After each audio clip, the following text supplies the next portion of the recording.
Hello and welcome to today's video. Now, you join me as I'm in front of my house. At first, not very interesting. However, I've set myself a challenge and I'm heading out tonight to see if it's possible or not. You see, at the moment, what I have in front of me is the normal kit I take out camping with me. This is my Serac 600 sleeping bag. I've got a Thermarest Neo Air. I've also got a sort of cheaper OEX one-man tent, and then also my Jetboil 2 for fast dinners while I'm out. The only problem with all of this kit that is sat in front of me is it's really expensive, and I may have bought it over many years, but it has cost a lot of money over those years. I mean, take the Jetboil, for example. A cheap version of that today, around about 120 quid. OEX one-man tent, you can pick up a new one of these for about £100. Thermarest Neo Air, couple of £100. And the most expensive of them all is, of course, the Serac 600 sleeping bag. This thing runs you nearly £300 from Robins Direct.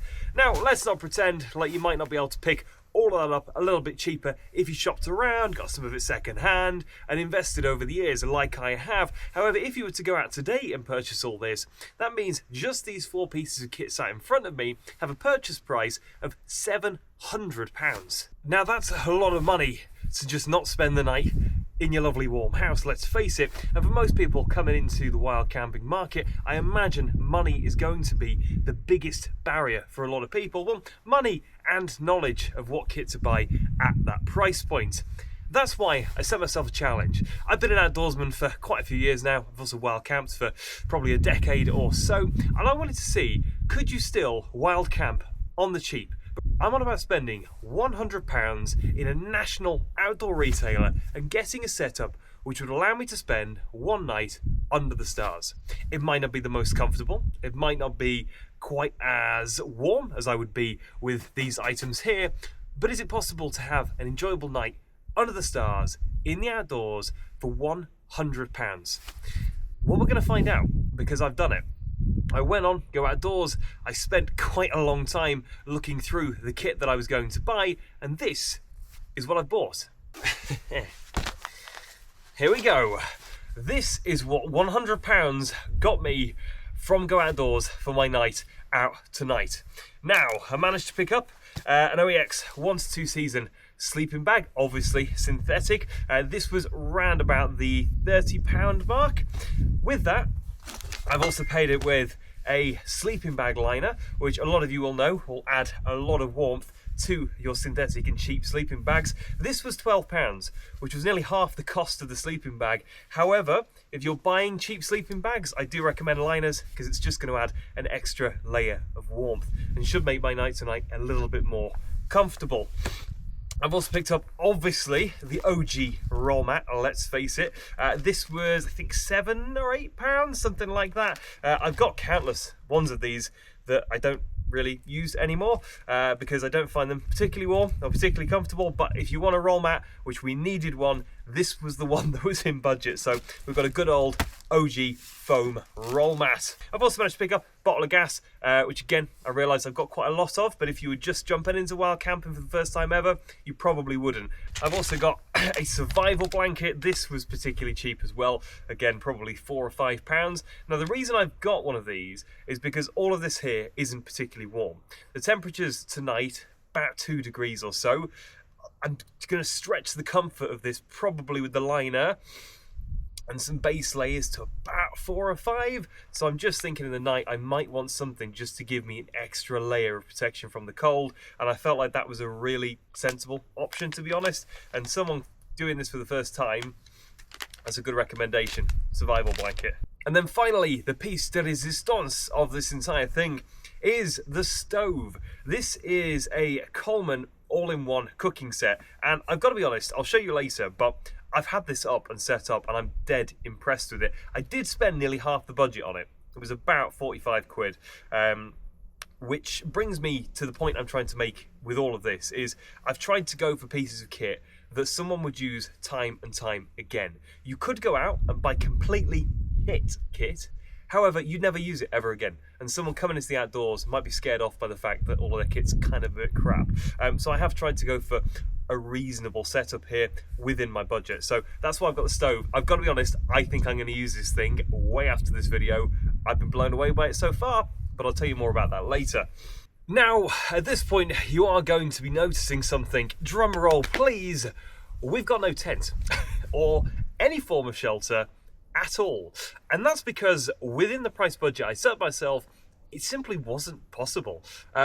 It might have been possible if I'd have bought really dire kit that I'd have been no roll mat, maybe a £10 sleeping bag, a stove that didn't really work, and I'd have just froze myself to death in a cheap backpackers Eurohike tent, which is nothing wrong with, but that's not what I wanted to achieve with the video. I wanted to try and get kit which would last the ages, would last you at least a few times out and get that spark for the outdoors into you. I know what it's like when you go out with kit that really isn't up to the chase at all. It puts you off doing something, and we don't want to be putting people off going into the outdoors.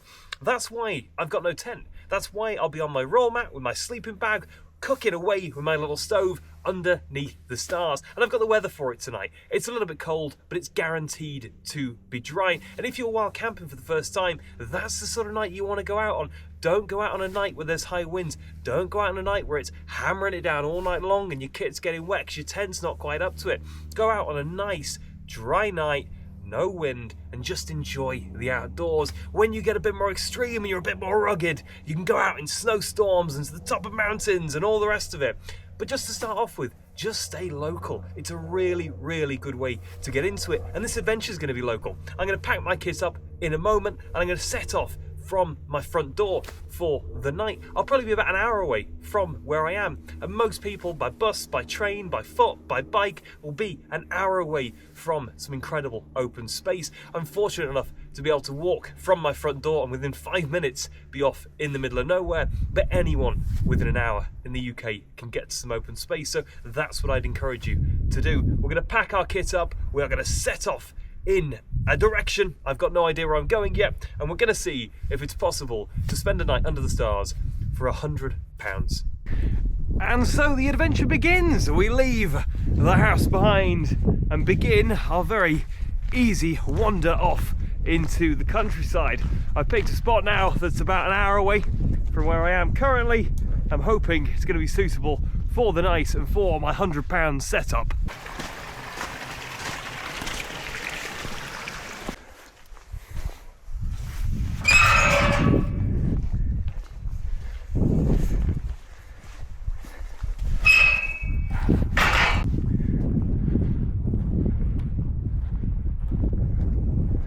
You might even be wondering what sparked this video today. After all, it is an interesting challenge. I mean, most people will be spending more than 100 quid when they first consider wild camping. And the reason I decided to make it was because another YouTuber, he's got a Good Bloke Outdoors, I believe, made a video about a £1,400 tent he'd bought, and it was an amazing tent. Hilleberg, all power to the man. You know, you want to go buy a £1,400 tent, then absolutely credit to you, and he's earned it as well, so that's fantastic. I always wondered whether that price barrier, sometimes to people, especially new people coming into it, is what prevents them.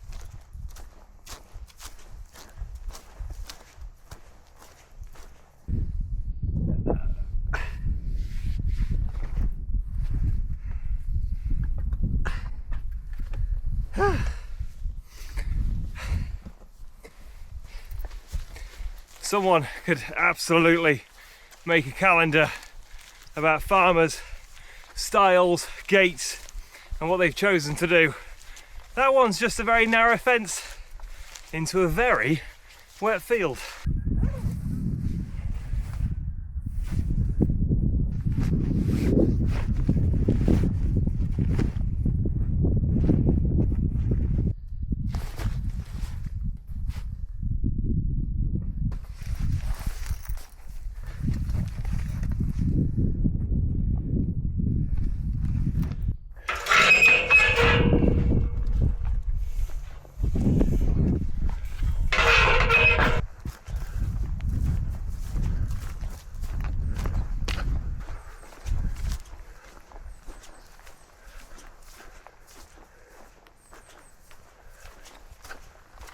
I've lived in the UK all my life and spent at least half of that life wandering around the countryside of Britain. And one of the things that's never ceases to amaze me is how much access we actually have in this country. And people don't realise, like a lot of people don't. I mean, I've just walked through someone's garden because that's where the public right-of-way was. They had their washing up in the back. And I think they were in the kitchen making dinner. Like, it's kind of crazy, isn't it? There's no other country that I've ever been to where you'd have the right of way to march through someone's garden. They could be having a barbecue out with their family and you can just be like, oh, public right of way, I'm coming through. And that is fantastic. There's always constantly fights to restrict those rights further and further, but how incredible is that? The adventure through someone else's garden. Stay tuned for more exciting things. Neighbours for the evening over there. Sid the sheep and Sid's friends.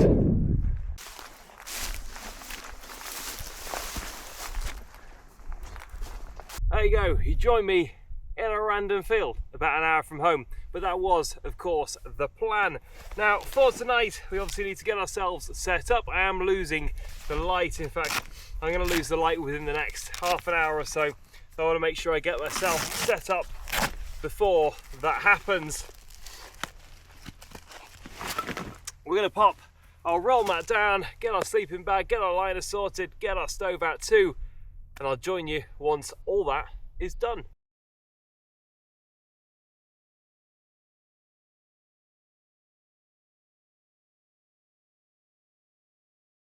Let me give you a little tour of what I'm working with tonight. It's all very high-tech, as you could imagine from this entire video so far.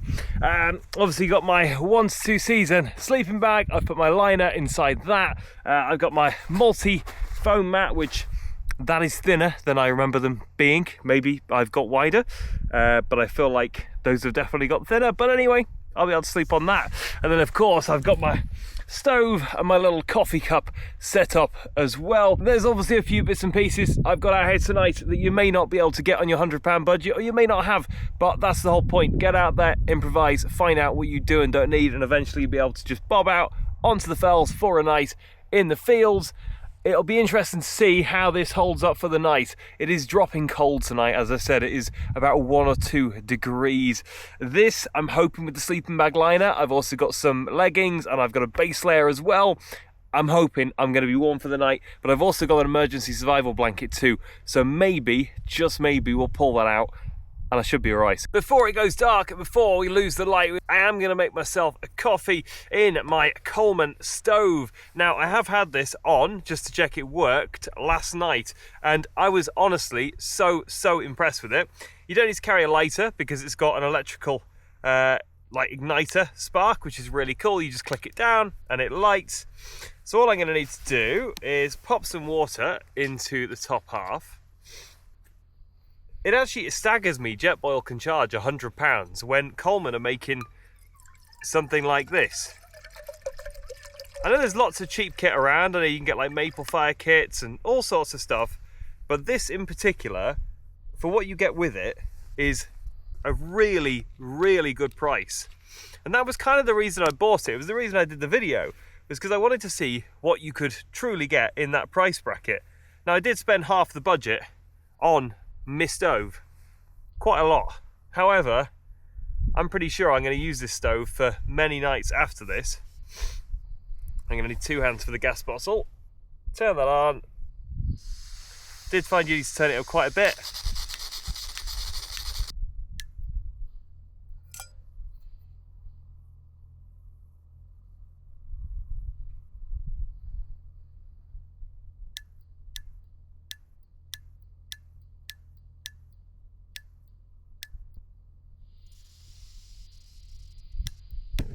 There we go.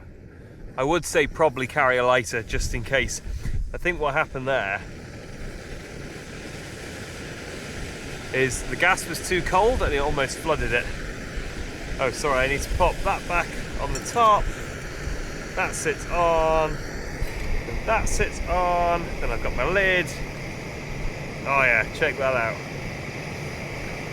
I think you can boil up to 1.6 litres in this too. My jet boil is only, I think it's a litre, but that's it. And it's pretty bloody quick, this as well.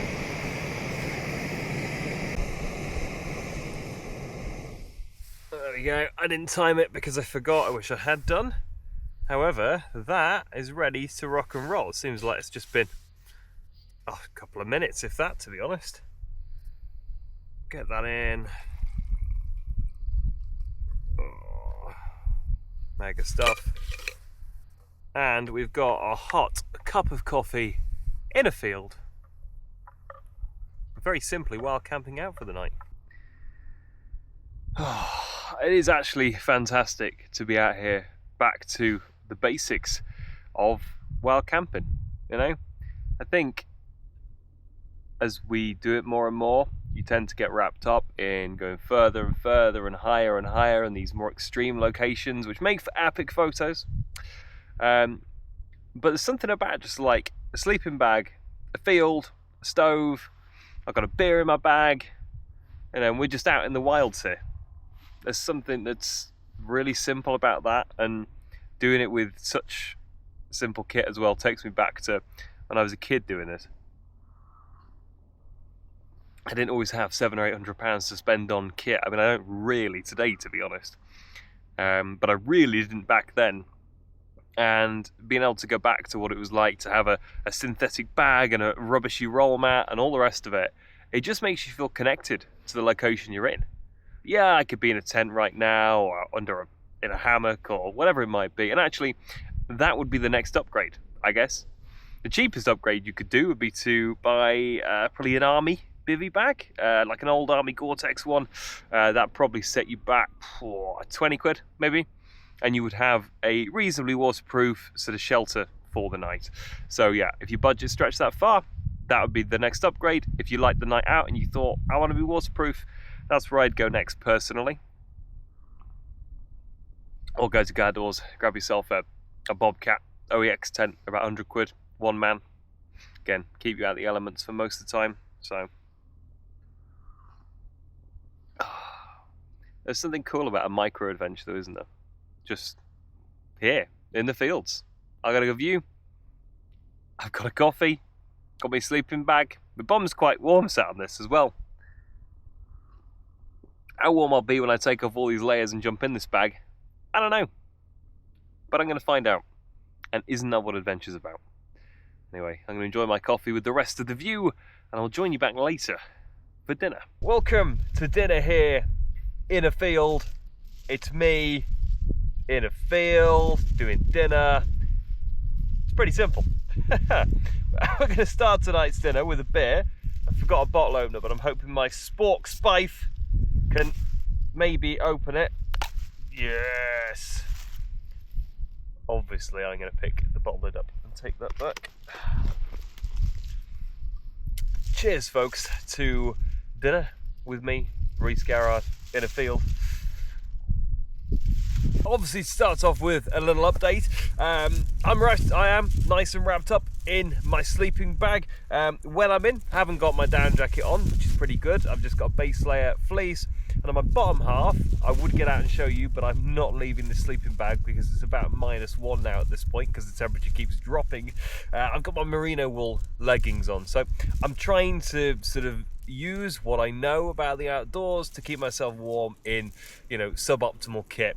This sleeping bag's comfort is about 10 degrees Celsius. Its limit's about 6-ish, extremes -2. So with the sleeping bag liner, base layers, and also this emergency little survival shelter I put over the top now, that is actually working. This is a huge difference. It's just a plastic sheet, but any of that wind coming in is now hitting it and not hitting my sleeping bag. So combined all together, I'm actually just about warm. I'm not going to lie and say I'm really warm, because I'm not, but I'm just about warm.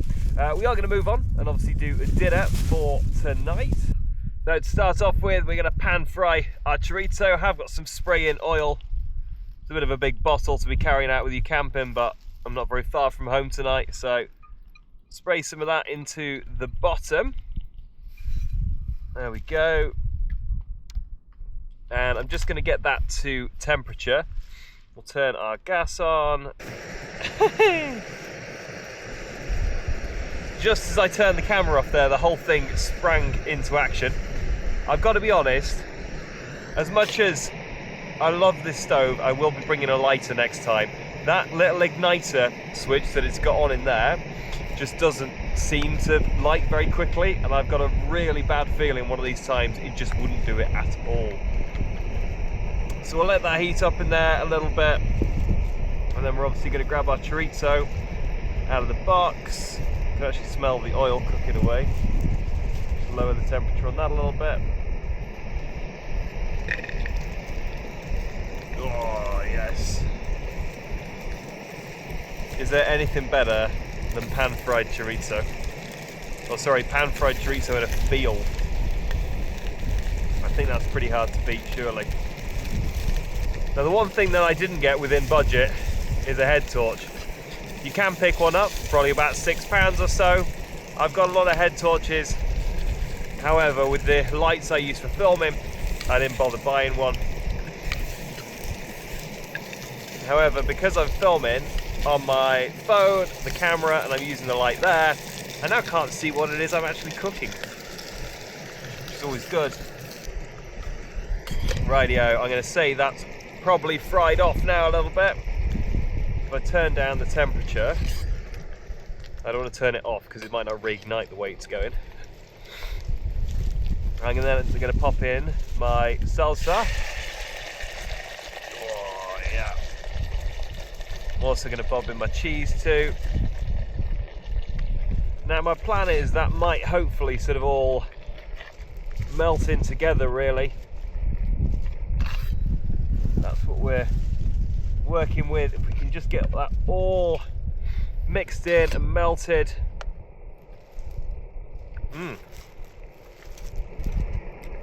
This was a good idea. Now that's all melted together, we'll start adding our nachos. Might just break them up a little bit as they go in so I can eat them with a spoon. Sometimes it's the simplest meals that are the best, especially when you're out and you've had a long walk in. I used to sometimes take quite complicated meals, especially as a kid when I went camping.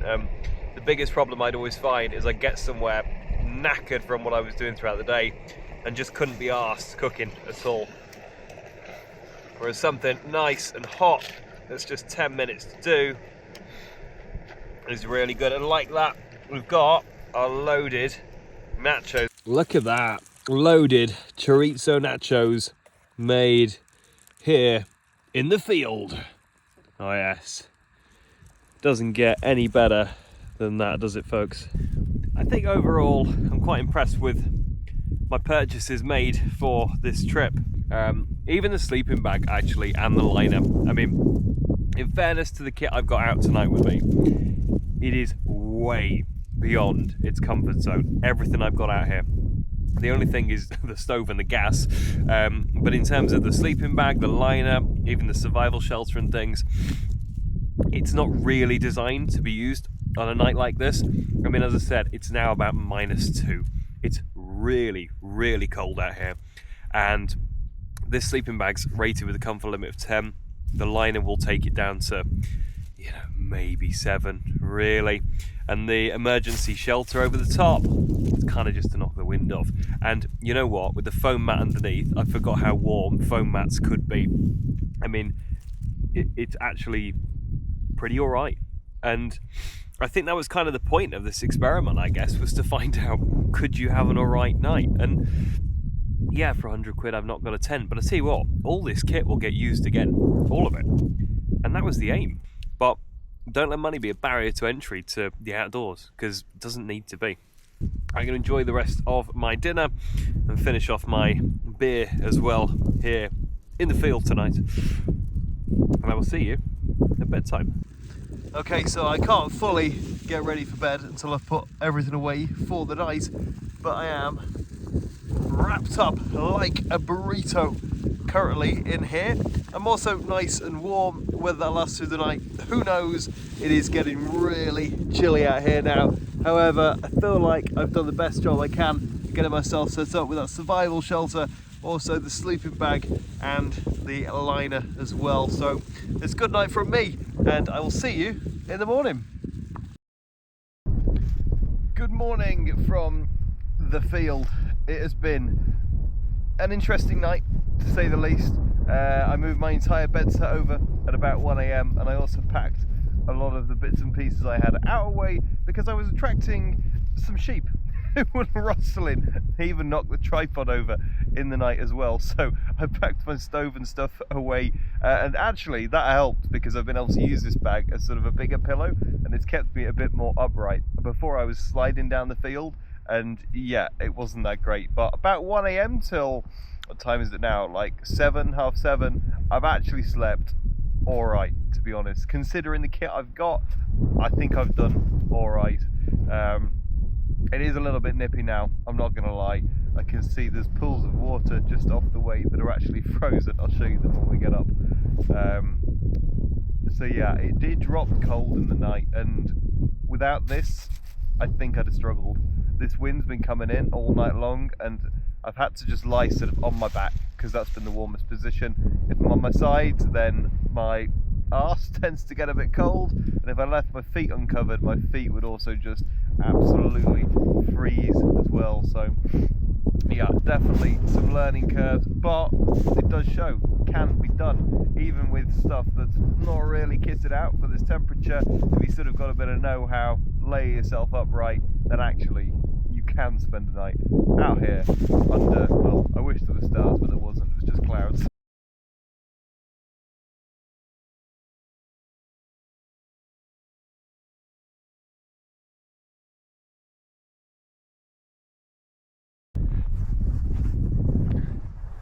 There we go, quick check.